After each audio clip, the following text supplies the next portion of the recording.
I'm afraid we've got to dive straight in with a negative because it's been a pretty miserable week for Arsenal, hasn't it? The defeat to Newcastle in the League Cup semi-final first leg, and then the defeat to Manchester United at the weekend, getting knocked out the FA Cup. 10-man Manchester United as well. I mean, it couldn't have gone too much worse that week, considering the importance that there was on winning a trophy this season. Yeah, no, you're right. It couldn't have gone anywhere. It's been a brutal week, really bruising week for Arsenal, for the players, for Mikel Arteta. Like you said, it couldn't have gone any worse. Not just the defeats, but the manner of the defeats. Certainly the Manchester United one. You know, the injuries that have been picked up as well. You know, the sort of impact the way the games unfolded could have sort of psychologically on some of the players. Yeah, it's just been a really, really bruising, difficult few days for Arsenal. And they're going to have to find a way to bounce back because the games just keep coming thick and fast, and big games as well.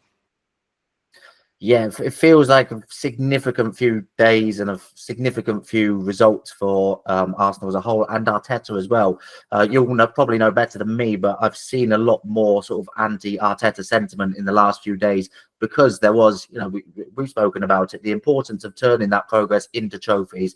And in the space of a few days, you've seen those two best opportunities of trophies. Okay, League Cup is still alive, but only just about. FA Cup is now gone. Those are the two most likely trophies. You've seen those sort of evaporate in the space of a few days, and there's been a lot more sort of anti-Arteta sentiment. Is that fair, do you think? And, you know, should his position be coming under such scrutiny after those couple of games? Well, in my opinion, no, but I can understand why it is. You know, football's very reactionary, isn't it? And when you lose two massive games like that and you exit two competitions in the space of a few days, basically, I mean, the Carabao Cup, like you said, is still there, but it's going to take a monumental effort to turn things around at St James's Park. So, you know, you're out of one competition, you're teetering on the brink of the other. You're going to come under fierce criticism, especially the way your game's unfolded. And I think the fact that it's, again, large swathes of the fan base will keep sort of pointing to the fact that this has happened because of the Arsenal's sort of decision not to act in the summer to improve an area of the squad, which pretty much all of us could see needed improving. And the way both those games unfolded with so many missed chances and strikers missing chances and failing to take opportunities that were very, very presentable, I think this sort of adds into, well, this all comes back to the decisions the club's made. And ultimately, you know, who's to blame for that? Arteta, the board.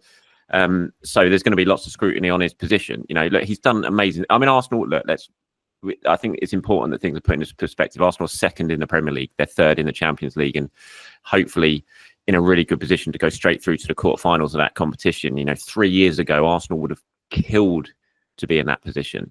And they are now, and that's down to the work that's been done by Arteta in turning this club around. Yes, you can't keep relying on that. You've got to have trophies to back it up, really.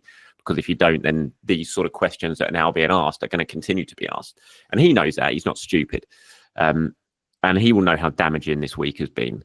And he'll be feeling it just as much as everyone else. You know, he wants trophies. He wants silverware. He knows the time is now for this club and this team to win silverware. And with each opportunity that passes him by, the more that spotlight's going to sort of shine on him. So he's aware of it as well. So I can understand why the reaction has been the way it has. In a way, I think there's a line, and I think, you know, talking certainly about players anyway, that line has been very badly crossed at times in the last few days in terms of reaction to what happened. But so yeah, but in terms of Arteta, I understand why the spotlight is there, but I still think it's far too early for him to really, you know, sort of scrutiny over his job to really sort of, you know, really heat up the way maybe it has.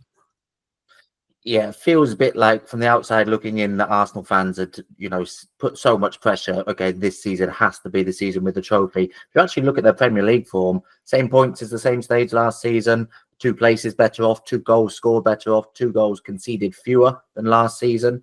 They're on course to sail through to the Champions League, straight through to without the need for extra knockout games.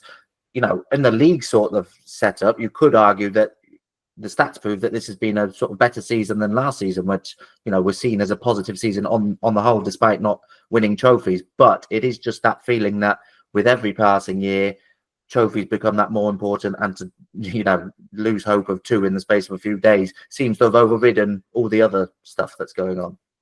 Yeah, it sort of harks back to former days as well. We always used to have this sort of during the latter half of the Arsene Wenger era, where Arsenal seemed to sort of, their season seemed to collapse in the matter of sort of 2-week period where they exit all competitions at the same time. And obviously that sort of adds to the frustration around the place. You're right to point out, how the season has gone so far compared to last season. The issue here is that from this point onwards last season, Arsenal went on that unbelievable run where they won 16 of 18 games. And you look at this squad and you look at the injuries that they have and the players who are available to them now, you just cannot see that happening. You can't see them replicating that sort of run this time around. There's no form to suggest that's going to happen. And, you're missing Saka, you're now missing Jesus, you're missing Nwaneri, your forward options are so limited that you just can't see that happening. So yeah, you are right to point it out last season, but obviously we're now at that stage where Arsenal just sort of lifted off last season and went on that remarkable run. I can't see that happening this year. The good thing is I don't see someone also doing what Manchester City did last season and kind of replicating the form that Arsenal shows. So I think a lot of teams are going to drop points. It's almost kind of survival of the fittest right now for me. I look at this Premier League season and just how many injuries that have happened, that keep happening. And you kind of look at it as whoever just about manages to keep the really important players in their squad fit are probably going to get themselves over the line in this season. Unfortunately for Arsenal, it doesn't seem to be them at the moment.